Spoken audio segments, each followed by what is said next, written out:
Good day and welcome to all the UK column viewers and listeners wherever you are in the world. This is a very special interview today and one which I've looked forward to for quite a long time because the gentleman concerned, Dr. Michael Nehls, MD, PhD, kindly sent me a copy of his book, The Indoctrinated Brain, which arrived just before Christmas. And I was absolutely fascinated to receive this. It had a very nice note in the front which said, "Dear Brian, thanks for your engagement." And I did start reading the book, and our objective was to get an interview set up. But a little bit of time went past, and so it's taken until now to get you with us here in the UK column. So I'm going to call you Michael if you're happy with that. Michael, welcome to the UK column. It's a real pleasure to have you with us today. Brian, the pleasure's all mine. And don't worry about the time. I mean, the book has a few pages, so 3 months is not such a long time. It seemed that a lot of days had gone by, but yeah, the time goes pretty quickly. Now, for the audience, I think an important thing for me to do is to read out a little bit of Dr. Nehls' CV, because this really gives a background and we can see his deep experience, and that gives us a good foundation for talking about what he's seeing in the world and also how he's come to write a very detailed book with a lot of accompanying footnotes. So let's have a look at this CV, if we may. It says that you're a physician and a molecular geneticist specializing in immunology. As a basic researcher, Michael has deciphered the genetic causes of dozens of hereditary diseases at German and international research institutions. 2 of his discoveries were published in collaboration with 2 Nobel Prize winners. Another discovery of a key gene in immunity development was honored by the renowned American Association of Immunologists as a pillar of immunology for his pioneering findings on Alzheimer's disease development, prevention and therapy. He was awarded the Hans Prize for Psychiatry by the Rostock University Hospital. Dr. Nehls was vice president of the genome research at a US company for 3 years and a chief scientific officer and CEO, beg your pardon, of a Munich-based biotechnology company for 8 years. A scientific author, and he's written several bestsellers which have been translated into many languages. And you've also been a private lecturer. Michael, that's quite some CV.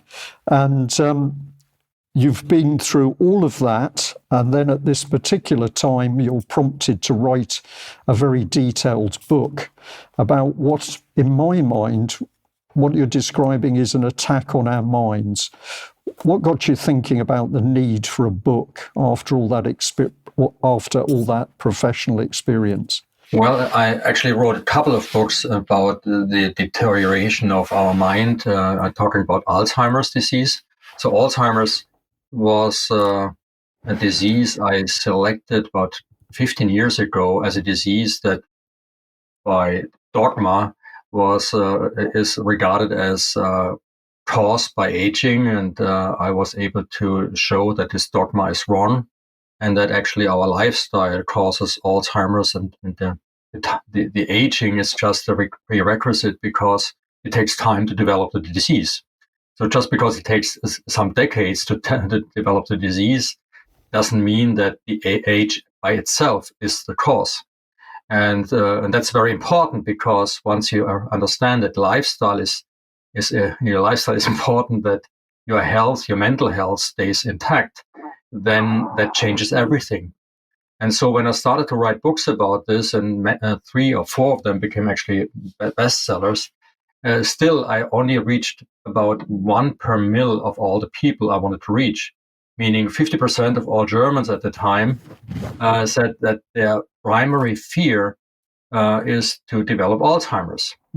And I went to the health insurance companies, I went to the mainstream media and tried to get this information out. And it was not just an idea of mine. I actually published it as a paper in 2016, Unified Theory of Alzheimer's Disease.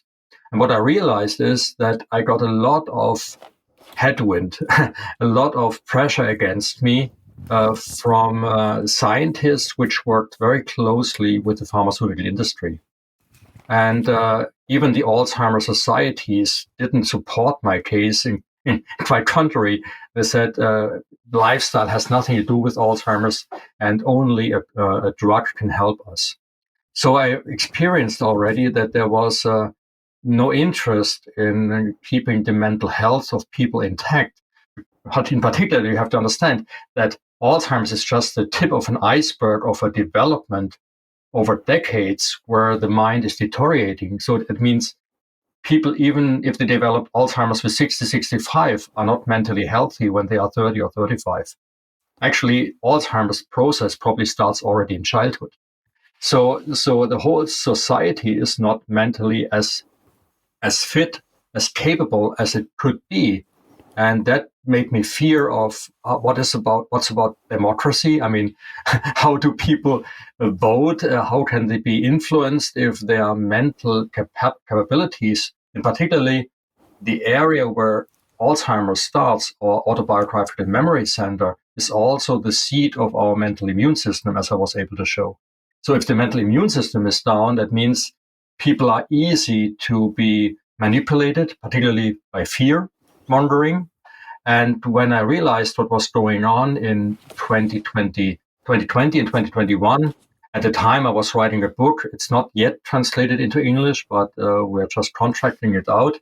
It's called, in English translation, it's the predecessor of the Indoctrinated brain, which you have on your table. It's the exhausted brain. And there I made the discovery that our ability to think depends also on this very center that is our autobiographical memory. So the center of our autobiographical memory is also the center of the mental energy we require for thinking. And that explained to me that people who are on the road to Alzheimer's don't have the mental energy to change their lifestyle. But it also told me, I was just finishing the book in summer 2020, that all the measures that are occurring against this so-called COVID pandemic essentially aggravated the situation, made it even more problematic. And I was able to show in my book that that people accepted all these nonsensical measures so easily, up to the point where they allowed others to inject an experimental gene therapy. And it's not even a gene therapy; it's a gene genetic program, essentially. I realized that all this was connected, but it took me a while to understand what the real goal is behind just making money. Thank you very much for that.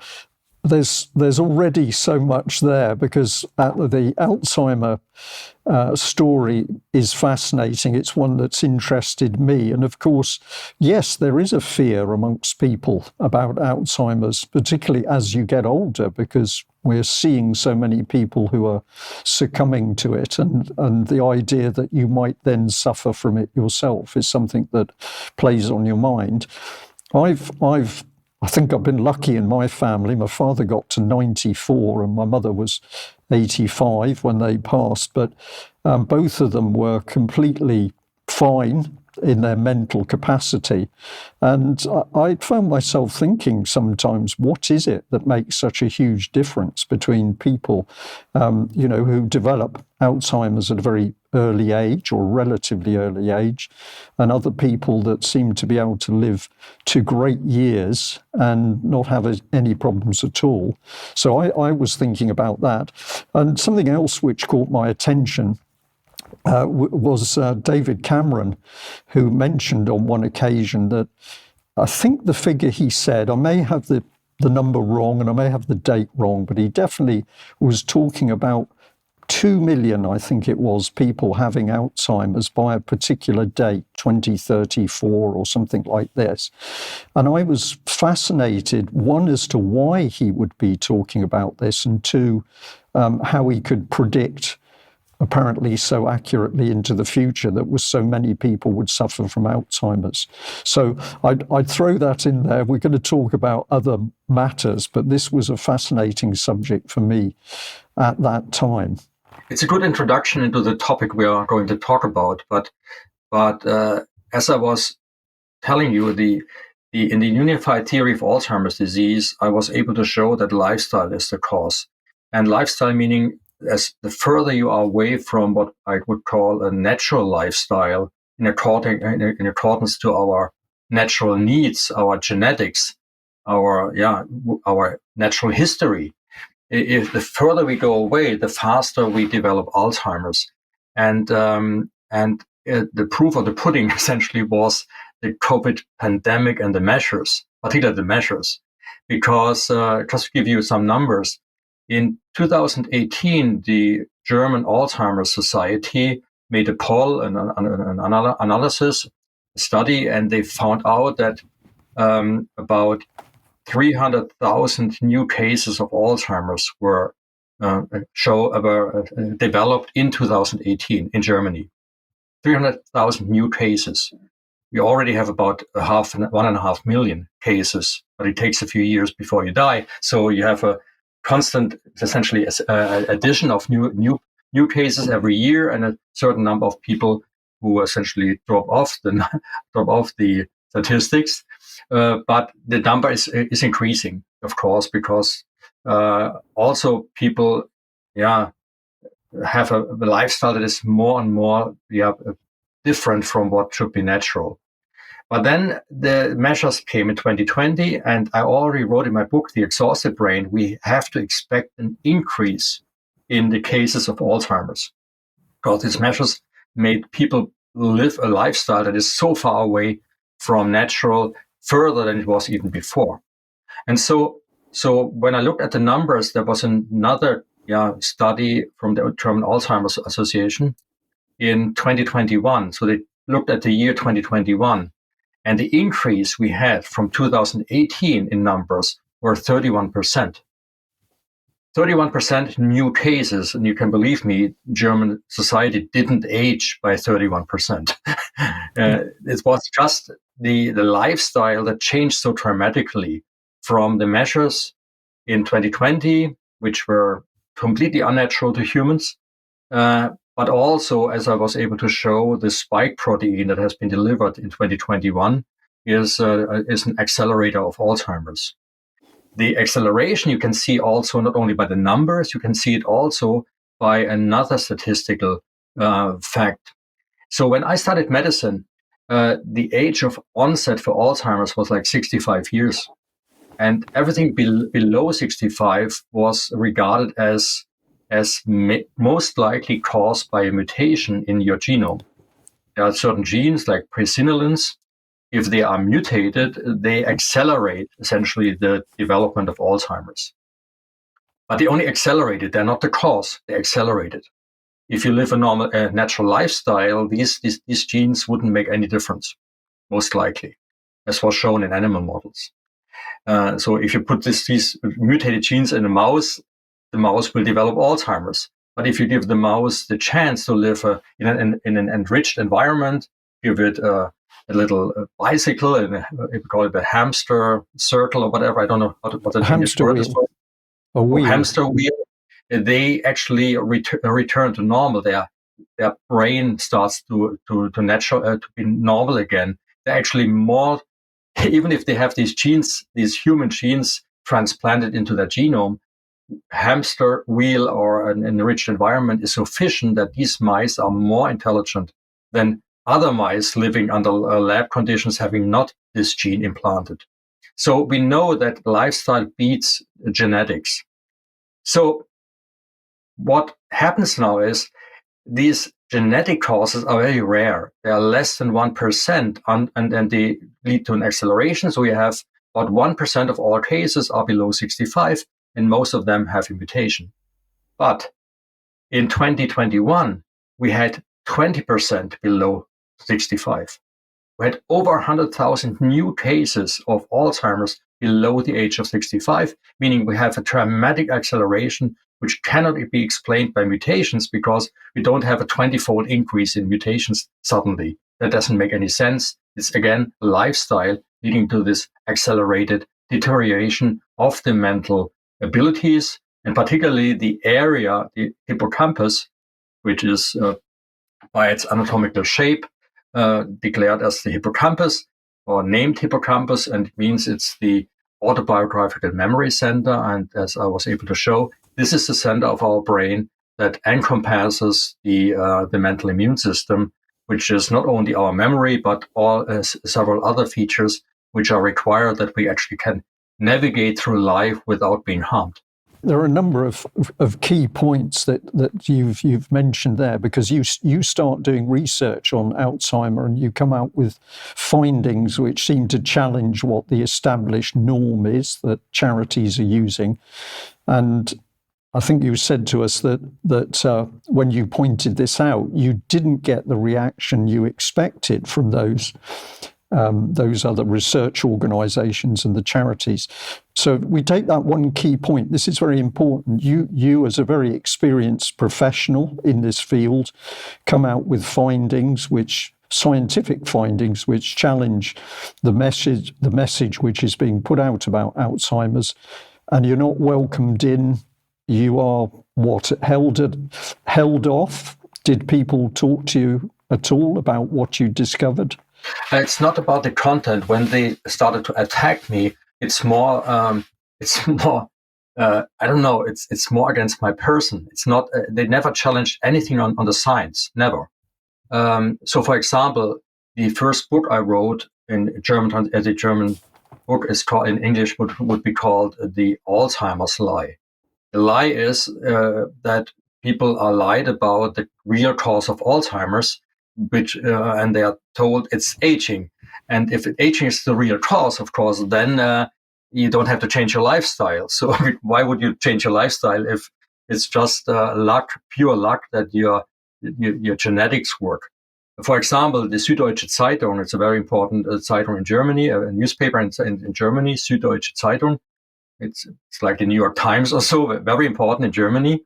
Interviewed a prominent, maybe the most prominent Alzheimer's researcher on this planet, Dennis Selkoe from the United States. I actually met him personally. I had a conversation with him, invited me to Florida once, because my company in Germany and the company he was advising had the idea that we should work together on Alzheimer's, the technology I developed, and their interest to develop drugs. Anyway, so I met him, and I know he is very excellent, but when he was asked by the Süddeutsche Zeitung, okay, Professor Selkoe, you are the expert in the world. What would you recommend people to prevent Alzheimer's? And he said two things. First, choose your right parents, so meaning genetics, which you can't, and die early. Wow. Yeah, that's what he said. And this is what I hear all the time. So for me, this is a big lie, because it's essentially devastating, and it doesn't put people in the right mindset that they can do something personally about this. And it has devastating consequences also for our society, not only for individuals.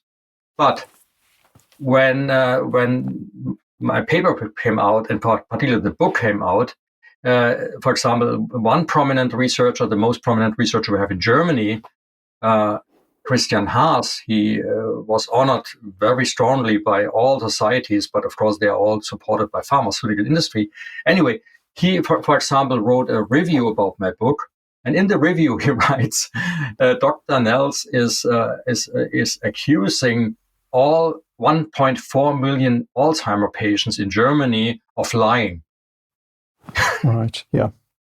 Yes. Okay. The Alzheimer's lie is that you see, this is ridiculous, but if people don't know my book and read this from a prominent Alzheimer's researcher, they think Michael Nehls is just a stupid idiot. Yeah. And I don't want to use another word. So he is just somebody here making up things and is ridiculing Alzheimer patients. Quite contrary. I want to give everybody hope that there is an alternative, and I can explain it very well. Just to come back in there so that we're clear, the book that you're talking about in your dialogue about Alzheimer's is The Exhausted Brain. Is that correct? Actually, all of my books touch on it, and even the new book that you have on your table, The Indoctrinated Brain, has a formula in there. It's the formula against indoctrination. And I can tell you the formula against indoctrination is exactly the formula against Alzheimer's in my other books. So it's just a continuing story, because the hippocampus as the center of, at the starting point, anatomical starting point of Alzheimer's, that's where the disease starts, is also important for chronic exhaustion. That's why it's the exhausted brain, where I show how a lifestyle has to be changed, that we are not chronically exhausted. And in the indoctrinated brain, I also show that that if we don't develop the full capacity that our nature allows us regarding the hippocampal growth, if this hippocampus is shrinking instead of growing, which is its potential, then our complete mental immune system collapses. So it's always the same story. If you let's put it this way: if you want to fight indoctrination by having a more alert mental immune system, you're also fighting Alzheimer's. Let's just bring your book on screen so that people can see it. Really excellent book, huge amount of information in there. So I've actually read it and then gone back into it, because I've had to go back into sections to remind myself what you were talking about. So that's it, The Indoctrinated Brain. And as I've said to the audience already, there's a huge number of references which are all catalogued in the back of the book.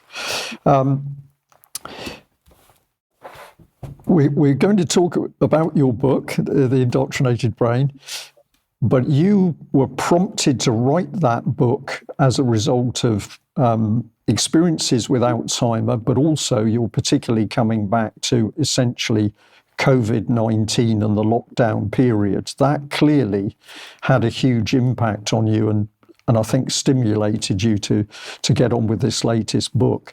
So as the COVID-19, I wanted to choose my words carefully there, because scamdemic is used, but it's not awfully popular. Let's just say, as the COVID-19 rules and regulations came into being, whether it was in Germany or UK, this was a major change in our lifestyle, and people were put under a lot of pressure. You were experiencing that lockdown. What is it that really triggered you to start looking into what was happening around COVID-19 and the policies? Yeah, first of all, as you already alluded to in the introduction, I did my PhD work in molecular genetics on discovering a gene that is responsible for our adaptive immune system. So prior to working on Alzheimer's, which actually is the consequence of neuroinflammation, so there's a strong connection between inflammation, chronic inflammation, and Alzheimer's. So there's a connection between our immune system, our physical immune system, and also our mental immune system. It's a very strong and integrated connection there. So I knew what is required for our immune system to function well. And it was clear for over many decades that the seasonality of respiratory diseases depends on the lack on vitamin D in the winter months. The months, in the winter time, also in early spring when we measure the lowest vitamin D levels in modern societies, and northern societies, of course, not in Africa. And so it was totally clear that, first of all, the likelihood of getting infected and spreading an infection requires a vitamin D deficiency. Also, the severe consequences of a respiratory disease, infection with the virus, doesn't matter what kind of virus it is, was shown years ago that it's causing, under vitamin D deficiency, what we call an inflammatory response, a hyperinflammatory response, or what is officially known as the cytokine storm. So the cytokine storm is actually killing you. So when you ask what is deadly about the virus, the question is the virus actually deadly, or is it rather the deficiency in vitamin D? I would rather say the vitamin D deficiency is causing the deadly outcomes. And so that was not only my opinion, it's based on a lot of scientific evidence, but also, for example, and Professor Cistina from the University of Milan, I guess, in Italy, I think it's Milan, he already mentioned in spring 2020 that all the deaths that we see in northern Italy at the time, because it was the first cases reported in Europe, are actually and most likely based on a lack of vitamin D in the elderly population. And many papers came out in 2020 which showed that, for example, the likelihood of dying of COVID is 18 times higher if your vitamin D level is below 30 nanomole per liter. So compared to above 30 nanomole per liter, which led the German Cancer Research Center, where I actually worked for over a year once, the specialists there published a paper that, in peer review, that 9 of 10 deaths of COVID can be prevented by just increasing the vitamin D level in the population. But pretty much like with Alzheimer's, what was my experience, that there is no interest in really helping people in this health system, which is actually a sickness system, in my opinion. Quite contrary to actually telling people, okay, take vitamin D, take sufficient vitamin D. And we know now in 2021, another meta study came out, which combined many different studies on vitamin D and COVID, showed that at a level of 125 nanomole per liter, which is 4 times higher than the average in Germany in wintertime, at 125 nanomole per liter, the likelihood of dying of COVID is actually 0. So this was all known. And still, instead of promoting vitamin D, there was a huge propaganda against vitamin D. And that made me really suspicious. I mean, there was something going on. It was almost like people had to die for some purpose. Well, what was the purpose? Is it just that you get this injection program with the genetic program running, that everybody accepts it because they fear people are actually dying of COVID? I mean, they pushed the numbers up. I knew already that from because of the PCR that was done. I mean, even Drosten, the Professor Drosten, who created this particular PCR test, mentioned years before that a single copy of a dead virus is sufficient with these high numbers of PCR cycles to have a positive test.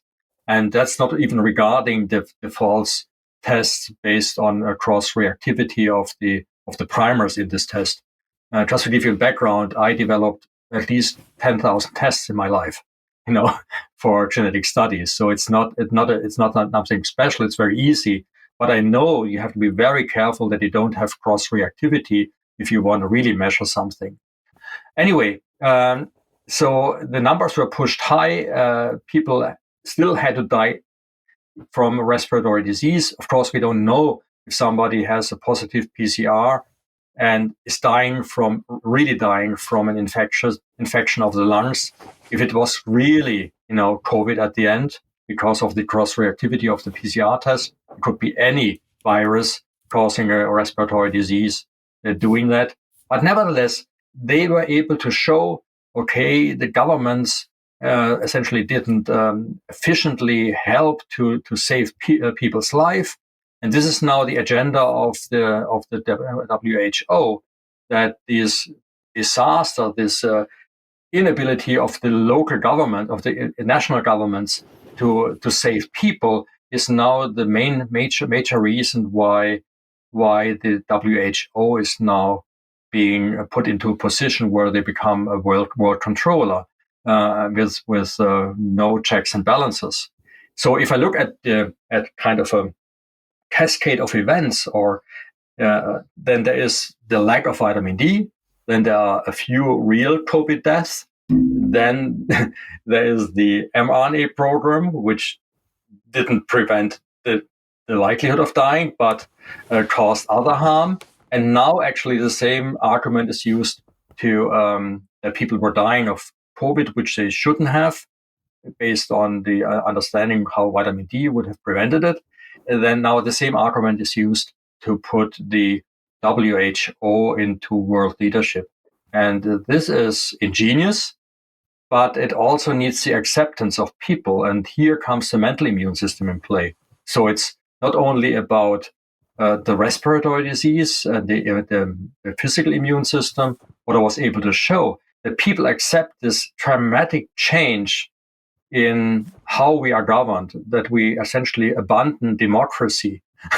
All these things that are happening to us, which some protagonists, activists in this area published books about it, like Schwab, for example, when he says COVID-19 and the Great Reset, or another protagonist like Prince Charles at the time, who actually coined the term, as far as I know, he coined the term Great Reset, and actually publicly said I think it was June 2020, that we should use COVID-19 as a great or golden opportunity to change everything. What they want to change actually is to install a new operating system on society. In my book, I call it the social operating system, because it affects how we interact with each other and how our social life will be changed. So SOS is the abbreviation. I think it's acceptable. I think if you look at this, it's appropriate if you look at what's going on with us. But first, before you actually install such a new operating system on society, you have to, like in a computer, you have to change the hard drive somehow. You have to reformat the hard drive to erase all prior memory of how we were living together before that. And my book describes how this is accomplished, and that's really worrisome. This brings us absolutely onto your book. Now, I sat down initially with your book and a cup of coffee, and I started to read it. A lot of detail. I then found that I broke away and I actually went to the main chapter headings to sort of get a feel for how you were approaching this huge subject. And then I went back to reading the book again. But that was a useful thing for me to do, because I ended up making some notes on the chapters and things which particularly caught my attention. So I wonder whether we could focus in on your book, and I'll give you a few words. You tell me whether I'm seeing things correctly. But to me, you'd looked at issues of people's health and lifestyle. That was there. And you come on to that subject later in the book in a positive way, what we can do. But you were particularly looking at the COVID-19 lockdown and the policies and the effects that they had on people's minds. So in one sense, you can look at what was happening through, we were being brainwashed, that we were being told what we could and could not do. But we were also being affected in a psychological way, because being locked down, as just one example, was having a bad effect on our mental health. And I know in one of the chapters you linked in the suffering of people who were being locked down at that time. You linked it into mention of the Biderman characteristics, which I think came out of the UN, or was attached to the UN originally, where they were describing methods to torture people by using applied psychology to damage their mental health, to make them depressed or anxious. So you covered that in the book, but you've also got this undertone of very detailed medical and genomic knowledge, which is your specialization, where you're saying these people aren't just playing around with policies, they're actually playing around with very fundamental aspects of our health. And you mention you've talked about the cytokine storm, but you also talk in the book about the spiked proteins. So this is a very broad coverage of subject areas which you've brought together in a dialogue, saying we really need to pay attention, because we'll say the people in control are attacking us in lots of different ways. They're attacking us via our lifestyle and our health. They're attacking our minds by what they were doing, particularly by lockdown. But there's also propaganda being used. And you've then taken that through to say, well, really, who are the people doing this and what do they want to achieve? So having said that to you, if I could just give our viewers the first 3 chapters. So chapter 1, you're straight into it because you're talking about the Great Reset and the Brave New World. And chapter 2 is individuality, creativity, and the ability to think for oneself. So that was very much taking a look at us, at individuals, and getting people to understand more about who they are and how they should be working. And then chapter 3 is reprogramming the human brain, where very quickly you use an example that it's almost like our souls are being stripped out from us. So I was just fascinated that in your book, you came straight into identifying the Great Reset as being a key part of the problems. But could you just take us through a little bit about how you were developing your thoughts and your arguments in those first 3 chapters? I mentioned already Alzheimer's, and Alzheimer's is developing because the hippocampus, that's our autobiographical memory center, our diary of our life, where we record everything that we are thinking, feeling, what we experience, stories we are told, all the narratives too. I want to maybe mention before I answer more detailed, narratives are nothing bad per se. They have now a negative taste, because narratives are a word that has not been used much maybe a few years ago, but now we hear it all the time, and the narratives are what we are told, how we are manipulated, and so forth. But narratives, that's what our brain is dying for. I mean, we live from learning from our ancestors, from our grandparents, from our parents. Before the invention of Wikipedia and Google, we actually had to ask our elders for advice. And of course, in former times, Alzheimer's was almost not present, and the elders actually had the mind to tell us. So this diary of our life, the hippocampus, is the only area in our brain that can instantaneously remember everything. So if we think about something, these thoughts are only brainwaves. They are not recorded. So if our attention focuses to something else, every thought, every even brilliant thought that we might have occurred a few minutes ago is lost. We need the hippocampus to remember in each individual thought that we have. So without the hippocampus, we would not be able to think, not to plan our future, not to remember our past. So that's important. Second, the hippocampus itself can only do that in the long term if it produces new nerve cells all the time, because when we are born, we don't know how big our diary has to be. I mean, if you live like 122 years, like the oldest woman was ever alive, and you essentially need a new page to write on every day in your diary, this becomes a really huge book. So the hippocampus actually has the ability to grow with our wealth of experience.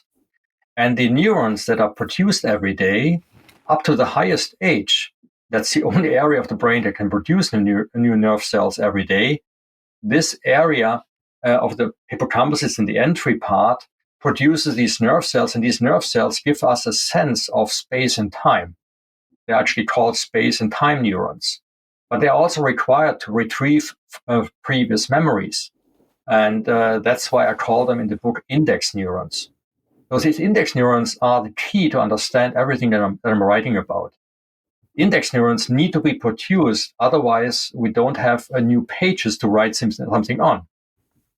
So if you destroy the production side of these new neurons, if you inhibit their production, and this can be done by a lifestyle that is not natural, or it can be done, as I show, by the spike protein causing neuroinflammation, neuroinflammation is the most efficient way to stop the production of these index neurons, then the question is, how does your brain function after that?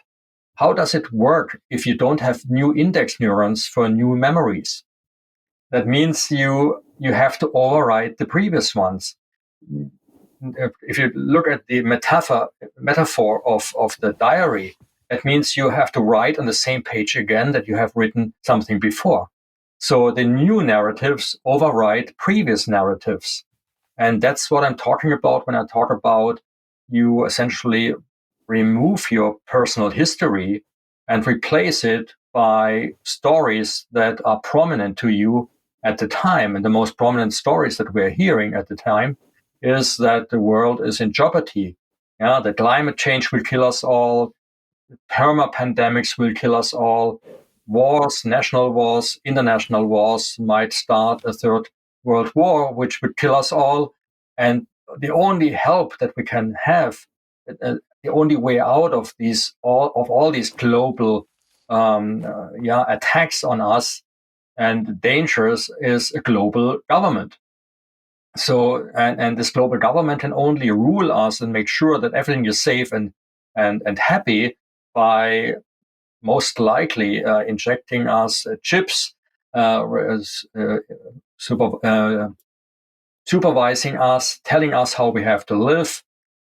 Climate change will dictate, and there are actually governmental documents out there in German government agencies. We can see that they plan for 2030. That's the key year where all the development goals are heading to.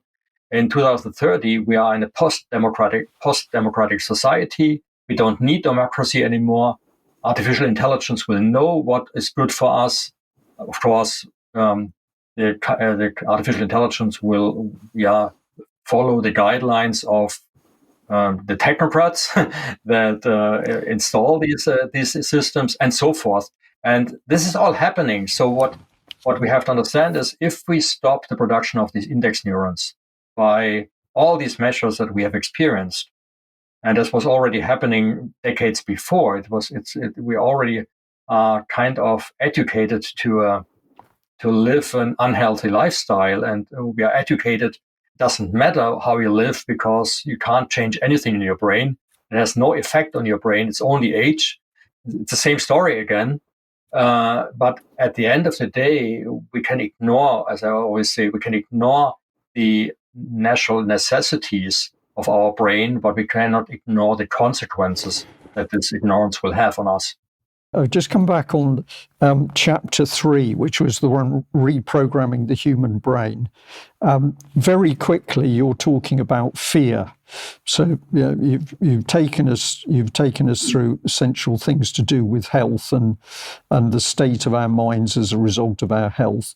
But you particularly pick up on fear. And you said COVID fear is designed to create a new operating system. And you actually mentioned Huxley in A Brave New World. And you're talking about the hippocampus and anxiety for control. You're talking about creating anxiety in people. And then they are becoming slaves of what you call technocratic thinking. So this is a very powerful area, which I think a lot of people can start to think back, because so many people were frightened and anxious during the COVID period. I've seen it in some family members that they became really anxious, and I've known people who actually would say, I don't want to die. They were so frightened of what they were being told that obviously in their minds they were thinking about their own death. So fear, if I've got this correct from what you've written, you regard fear as being a key tool of affecting the state of the brain. Absolutely. Fear is the key to understand what was going on. And for several reasons. First of all, the index neurons, which I just described, have not only the function of indexing all our memories, to give every memory a time and a space in our history, That's also important actually for future planning. If we want to plan something, these index neurons record the space and the time of the events that we want to maybe pursue in the future. But these index neurons have additional functions. They are shown to be the neuronal correlate of curiosity. And the other side of the coin of curiosity is what they also are the neuronal correlate is the psychological resilience. That means if you have a breakdown of the production of these new nerve cells, you also have a breakdown of your psychological resilience. Meaning whatever you experience, particularly when it makes you frightened, whatever you experience, you regard it as more frightening as it should be. You don't step back and you are not being curious and say, okay, this is a frightening information, but at the end of the day, let's put it in perspective based on my experience, based on what other people might say. I start to question it. I'm curious. But to be curious, you have to have psychological resilience because you have to be interested in new ideas, new thinking, and of course, new ideas, new thinking you might not want to hear what you're going to hear. So people who have a low psychological resilience, they are not open for new thoughts. They are not open for alternative views, and so the mainstream media and propaganda was able to essentially completely infiltrate these people. They were not open to ask alternative questions. So the frame of mind of our society was that a large proportion of people in our society, coming back to Alzheimer's as being only the tip of the iceberg, the index neuron production is down in our society based on decades of lifestyle that is not healthy. So the mental immune system was already down. So I mentioned mental immune system several times. Mental immune system is the combination of curiosity, psychological resilience, mental energy to think, and our memories, our experience. And all these four things together comprise, for me, the mental immune system. And they all are related to the production of these new nerve cells. So that's the one part. The other part is the hippocampus selects what he wants to remember. So he has to select somehow because he's not very big. He's only the size of a thumb, a few cubic centimeters in our brain. He has not a storage capacity that can store everything that we experience during the day. So he has a selection criteria. The selection criteria is easy to understand from an evolutionary point of view. It has to be important. It has to be important for our life. Important for our life is when you go back to hunter and gatherer societies, if you go out of the cave and you walk around, you either find food, it gives you a positive emotion, or you find an enemy, which gives you a negative emotion. It gives you fear. Both emotions, good or bad ones, lead to an enhanced memorization. And that's the selection criteria. So it has to, everything that we learn, experience, has to come with an emotion in order to be inscribed into the hippocampus. Am I right in saying then the use of fear, and for us in UK, it was very obvious the government was using fear during COVID because as part of the SAGE, the scientific advisory team, they had a psychological team, SPY-B, and minutes were released. Well, we helped release those minutes in which they were saying that they needed more anxiety in the population to enforce control of the regulations. We need more anxiety. We need people effectively to be more fearful. So as you become fearful, two things are happening. One is that you're shutting down in a psychological sense, so you're shutting down, but also your memories are becoming selective to the item that's created the fear. Would that be correct? Exactly. So the first thing that you're describing is people become depressed. And actually, we had the highest rate of depression ever recorded in 2018, 2019. That's published, peer-reviewed in many places. But I saw a paper in fall 2020, for the first half year of the COVID measures, and it was published from a study in the United States. And from this high level of depression, we had a threefold increase in the first half year. So the fear mongering took its toll, besides all the measures, which not being outside, not being able to socialize with people. These are all important factors in my formula against indoctrination, because when we engage in this natural way of behaving and being in contact to other people, it's like a fertilizer for our brain. It increases the production of index neurons. But if you're not doing that, then the production goes down, and we are already in a state with low psychological resilience. Then comes the fear, and we actually develop what I call neuroinflammation. Neurons are overheating, so to speak. They release molecules which we call danger-associated molecular patterns, or DAMPs, as an acronym. And the DAMPs are recognized by immune cells in the brain by a receptor called TLR4. And once this receptor recognizes that brain cells are endangered or are under a lot of stress, then they start the production of pro-inflammatory cytokines, and they shut down the hippocampus further. Then comes the second part that you're describing. The story that you are told under fear, of course, the hippocampus has to learn them, that he will remember them. We remember them because our life is at stake, based on the narratives. So we will remember them, but we have no new index neurons to do that. And then it starts to override previously existing memories. We might forget events on a birthday we had a year ago or 2 years ago. We might forget memories of our childhood because the index neurons responsible for these memories are going to be overwritten. Right. And that's really, really devastating if you think about that, what's really happening here. And right. but it's all in line of what I'm saying. Sorry to interject there.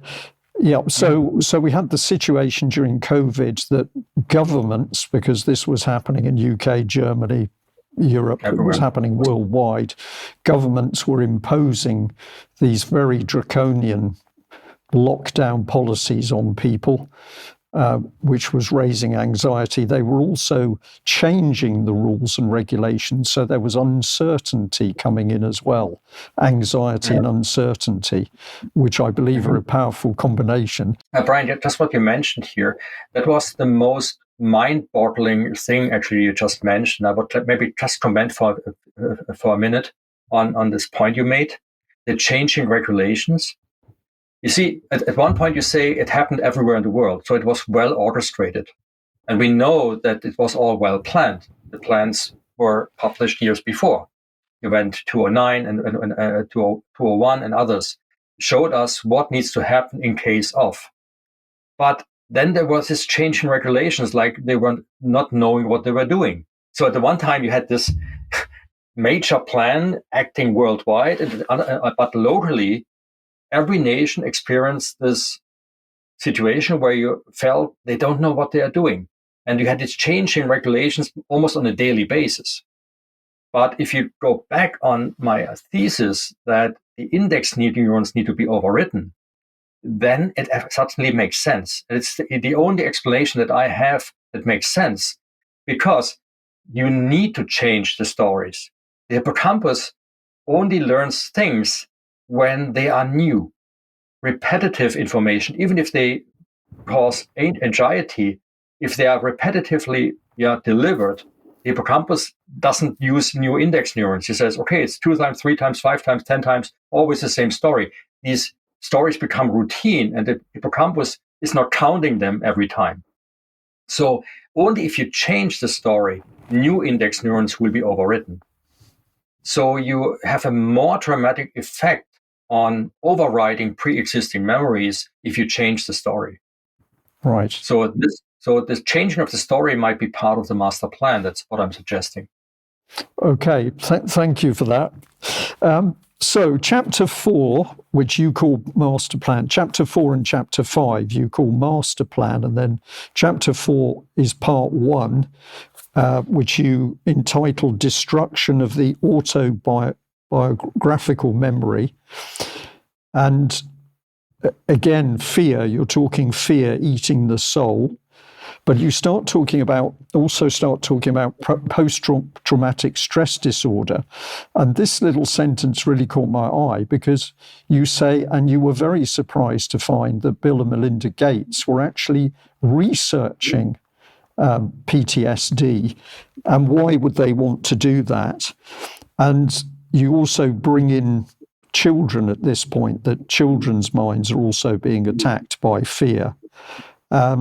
And you, in this particular chapter, you have a diagram of fear causation, so people can see a diagram that you've produced in the chapter.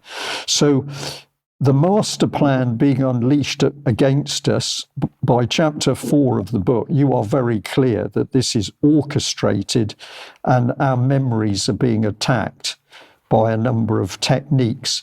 And now individuals and organizations are starting to appear. Can you tell us a bit more about what you found around post-traumatic stress when you started to look at Bill and Melinda Gates? Yeah, I mean, post-traumatic stress, I was really surprised why somebody who was investigating mainly vaccination programs, supporting research in this area, is also supporting research in post-traumatic stress syndrome. And it even goes a step further. They're not only starting to analyze post-traumatic stress syndrome, they're also invested in pre-traumatic stress syndrome. So it's also PTPS. It has the same abbreviation, but it's pre-traumatic. And they were actually able to show that you don't have to experience physically a trauma.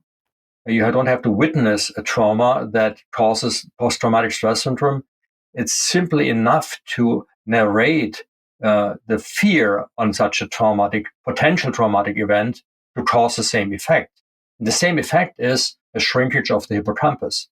So the hallmark of post-traumatic stress syndrome, if you check the brain by MRI, for example, magnetic resonance imaging, is the hallmark is a shrunken hippocampus. So it's essentially a highway to Alzheimer's in the long run, and of course, severe depression. But you can cause this development by just putting people into the imagination of a trauma. So being, for example, dying, for example, from a respiratory disease, or causing such a disease on your grandparents if you are a child. So these events, these narratives, cause a lot of harm, because there is apparently not much of a difference between post-traumatic stress syndrome and pre-traumatic stress syndrome. This is very serious. This is very serious stuff, which is coming out of largely coming out of government policy, whether or not it's got a component of policy coming from the World Health Organization. But for the average man and woman on the street, these are our governments and the World Health Organization supposed to be there to protect us. And you're identifying that actually the policies that were coming in to protect us during the COVID pandemic were severely damaging us. In fact, you're taking it a step further, because you're saying this has to be orchestrated. This can't be an accidental formulation of policy to do this. No, it was certainly not accidental. I mean, the evidence is coming out now from all different areas. For example, the German CDC, Cancer of Disease Control, Center of Disease Control, it's called Robert Koch Institute, RKI. They just released documents, of course, severely blackened. But still, if you look, whatever is left there, it's clear that all the measures, the policies in 2020 were not done because of a health crisis. They were done because apparently some agent that is closely related to the war industry, I would say, had an interest that the measures were taken and pushed forward and promoted. And it's clear this war against COVID is essentially a war against humans, and in particular the human mind. Chapter 5, if we go on, which is master plan as well, but part 2, it's master plan part 2, confession to the technocratic faith. So at this point, you are starting to develop your analysis and your ideas in that all of these things have been done to us, but they've been done to us for a reason, that essentially our minds are being captured and a new operating system's coming in, which is their agenda. So if I just give a couple of things which maybe help remind you of what you wrote at the time. You talked about the susceptibility of children to the environment and ideas. So you're picking up very strongly on how children are very vulnerable to the techniques being used. You also mentioned George Orwell very early on in that chapter, talking about the need to get people to believe what the party is talking about, 2 + 2 = 5. And you're talking about COVID contradictions between narrative and perceptions. Between narrative and perceptions. And you're also talking about a mental reset of the population. And here you start talking about communist indoctrination techniques. And this is the point at which you talk about the Biderman system. So if I've got this right, particularly in the Korean War, the Chinese started to use techniques on the American prisoners of war, which people hadn't seen before. Brutality and torture had been used, of course, in many conflict environments. But the Chinese in the Korean War started to do something different, which is they placed the prisoners, the American prisoners, in quite comfortable conditions, but they then proceeded to manipulate and play with their belief systems. And so you've now gone a long way from just talking about the attack on people's minds, the development of children. You're coming right up against some very sinister psychological techniques to install this new belief system in the public. It's actually an 8-point program that Biderman and some other co-workers developed or identified. I think it was 1956 when they published it. Peer-reviewed all the papers on what they discovered from those prisoners of war that actually returned to the United States. And they were, of course, then severely interrogated and asked, what happened to you? How did the Chinese do that to you? Because they were quite surprised at the end of the war that not all the prisoners wanted to return to the United States. Some actually started to really believe that communism is better. And that was particularly interesting because people were sent as soldiers into a war, fighting for the Western ideals, and of course, they must strongly believe in those ideas. Otherwise, they wouldn't fight for them. And then they were reverted and actually confessed to communist ideas. So that was really interesting. And the 8-point program, I checked it out, and everything that was in this program was actually done to us as the world population. And there was actually an interim, as I was able to find out, in Guantanamo Bay. The people were educated there to essentially use this 8-point program, the Biderman program, as it is called, on the prisoners in Guantanamo Bay. So they had essentially created a lot of experience how to apply that to people in the Western world. And so I think it was kind of a logical next step, if you really want to change the mindset of people, to apply the same knowledge on humans in the whole world. Okay, so that takes us to the point really of who is doing this. So as COVID unfolded most people will be looking to the government in their respective countries as the source of the policy that they were experiencing. But of course, we now know, particularly with hindsight, that we see the immense power of the United Nations and the World Health Organization. But we've also got to bring in the likes of the World Economic Forum, who were clearly pushing and driving this policy, which was global. It wasn't just happening within one or two nation states. It was happening as a shared policy throughout the world. So where is your analysis taken you with respect to who is causing the problem, who is attacking us? Well, I mean, we know the players because they are openly talking about this, which I find interesting and frightening at the same time, because it's not a conspiracy anymore. I mean, come on, they are just, they write books about it. They talk openly about what they want to achieve.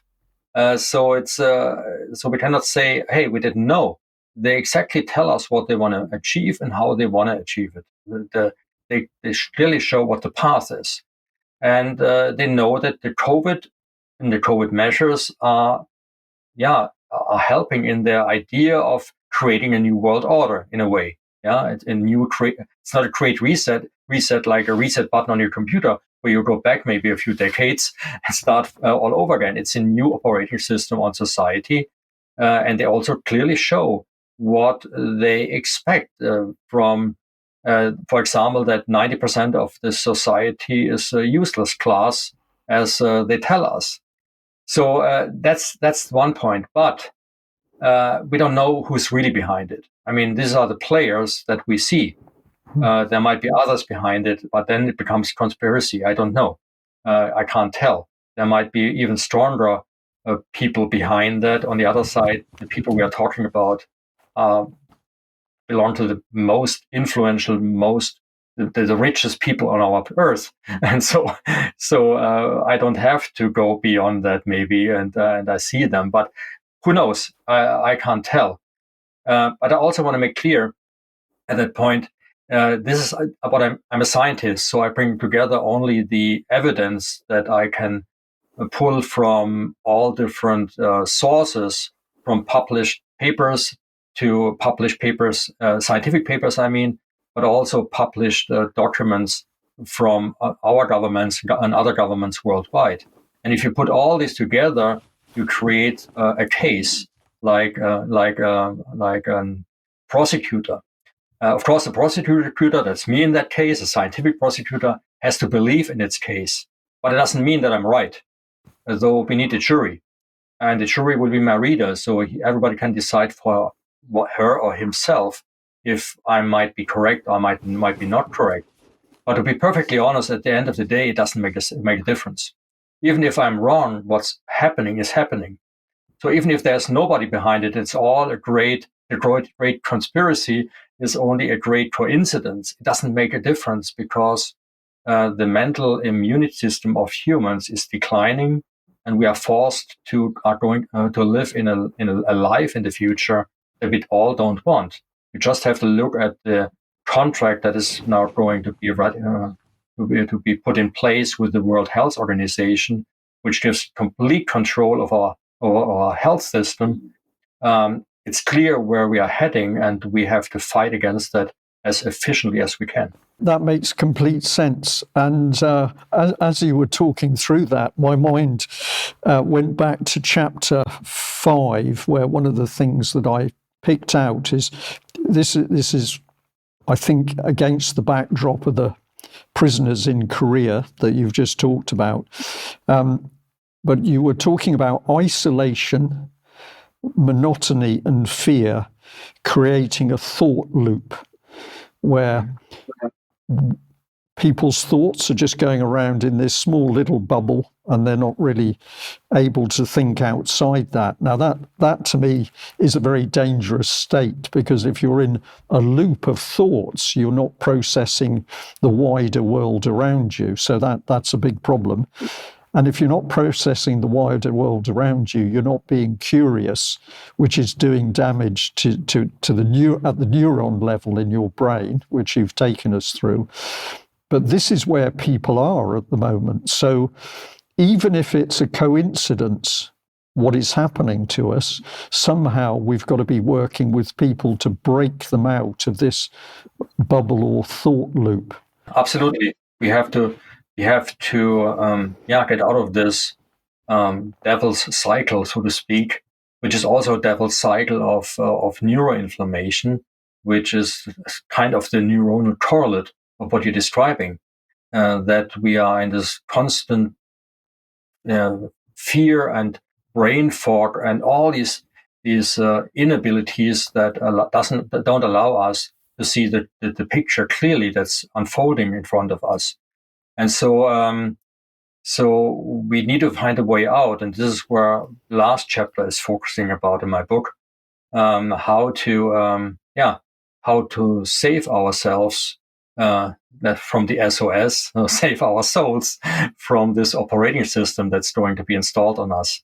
And I have several suggestions how to do that in my book. First of all, you have the formula against indoctrination. So everybody who's listening to us right now, I guess, has still a functioning mental immune system. Otherwise, he wouldn't tolerate what we are talking about, wouldn't accept it. Fear would be too high. And of course, people who are watching us are open-minded. So for them, I would say they have a functioning mental immune system just from the clinical observation that they are watching us. So and what I always say is once you have a functioning mental immune system, you also have a responsibility. You have the responsibility not only to watch us and to maybe make sure that your own life somehow goes through these changes in our world. I see that actually in my family, that people say, okay, I understand what you're saying, but I don't care about what's happening outside. I just make sure that I have enough food in my basement, that I have my own power supply and whatever, But at the end of the day, you cannot survive that isolated. We have to fight as humanity against that. We have to save humanity against that. And so I feel that everybody who understands what's going on has a responsibility to support the common goal of humanity to stay actually human. And so everybody who's watching us, and I guess this would reflect about 20-25% of the human population at the moment, are still open-minded. They understand what's going on, or are willing to understand what's going on. And pretty much, well, if you, let's say, fly on a plane, the flight attendants tell you, in case of an emergency, oxygen is lacking, the face mask, put it on yourself, and then help others. And that's exactly what I'm suggesting. First of all, make sure that your mental immune system stays strong. There are maybe a couple of things that I outline in my book you can make to make it even stronger. And in addition to that, once you have done that, you can start helping others. Because at the moment, I don't think the other 70-75% who underwent, for example, the mRNA program, injection program, as kind of a confession that you alluded to in chapter 5, that you accept something which you wouldn't accept under healthy conditions, healthy mental conditions. Well, at these 70%, they are not there anymore. It's maybe only a few percent. There are a large proportion of those who understand that there's really something wrong going on. They might not have the mindset to really go into it, but they might be open enough that the other 20-25% with the strong mental immune system can start to convince them that they what's going on, and tell them the background of what's going on, and start fighting against that. We have to get back to a democracy, a real democracy, with people with healthy brains. Go on the street and fight against what's going on. Michael, thank you for that. Just one thing, again, that comes into my mind from what you wrote in that final chapter, and it really stuck with me. You said we need to look at the concept that actually people are good, and they are capable of good and productive things, because we live in a world where we're bombarded by media, which tells us that actually we're bad, we're trouble, we're stupid, we're incompetent, we're a problem for the state. So I thought that was a very positive approach, that people look at themselves and they see something positive in themselves as a start. Yeah, I was really inspired by the Dutch historian Rutger Bregman, who wrote a book, Humankind, where he investigated over the last decades what we believe the narrative about the human nature. And the narrative about the human nature, as you already alluded to, is that we are basically bad, evil, and we need all these rules to behave. But he actually showed very clearly in his book that the opposite is the case. But of course, there's some kind of self-fulfilling prophecy. If we believe that we are bad, if we believe that others are bad, of course, not ourselves, of course, we are the good guys, but everybody else is bad, we have a complete wrong picture of human society, and that shapes our behavior. So we have to change our view about ourselves. We have an understanding about ourselves. And I was taking a lot of his book and showed what for me were the eye openers, and put it together in short notes from his book to make sure that also people read his book, not only mine, but because it's really worth reading it. But of course, it's important that this information is also in my book, because it helped me to understand what might be the way out of this problem that we have now. And you talked about the fact that in the media around us, we just get reflected back all the badness and all of the strife and anxiety and troubles and killings, whatever it is. That's what we're bombarded with. We're not surrounded by a media which is putting out all the good works of people where they have been kind and looked after their fellow men and women. So you identify this contrast with where we should be with what's echoed back at us. You cover that very strongly. Michael, there are so many questions I'd like to ask you, but I'd like to say, would you come back again? Because there's much more to talk about as far as I'm concerned. And I'm very, very sure that the UK Column viewers and listeners would like to hear more of any direction that you want to go in. So I'm going to ask you that first. We could certainly do that. We didn't cover, for example, lithium as an essential trace element, which I think deserves another discussion. It's very important. So I invite everybody who listens to us right now to maybe go on my website. You find info on how lithium, a trace element, can essentially intercept the neuroinflammatory cycle of in our brain that causes depression, Alzheimer's, and brain fog. It's very important that people understand that. It's one of my biggest fights that I have right now, to show the world leaders and the regulators, that lithium, low-dose lithium, as microdosed lithium, is essential for humans' lives and the human mental immune system. I was actually able to talk about this in front of about 1,500 globalists and NGO representatives. Just recently, I was invited I just want to mention this briefly because I think it's important, and also important maybe for others to listen to my speech. I was invited by the foreign minister of Switzerland to give a talk at the IC conference. It's the International Cooperation Conference, held in Basel just a few weeks ago, on 11th and 12th of April 2024. And for whatever reason, they invited me to give a keynote speech about what the brain needs to think peace. And that was just a week after I gave an interview to Tucker Carlson. And now I was in front of the people who many of them advocated the policies and the mRNA injection program. And I was able to show this very important audience that everything could have been prevented by just giving enough vitamin D to the people. I was also able to show that the spike protein is neurotoxic, causing havoc on the mental immune system. But I was also able to show that lithium in an essential dose is essentially helping to abolish this process, this mentally havocing process. So if you want to maybe put the link on my speech on the bottom. I gave it in English, and I think it's very important that the whole world knows about what I was able to show to this distinguished audience.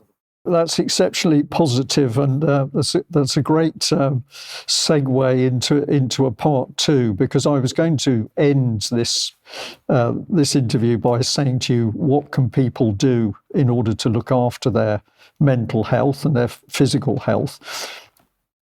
We'll save that for part two, because I think people are going to be really enthusiastic to discover how they can look after themselves more.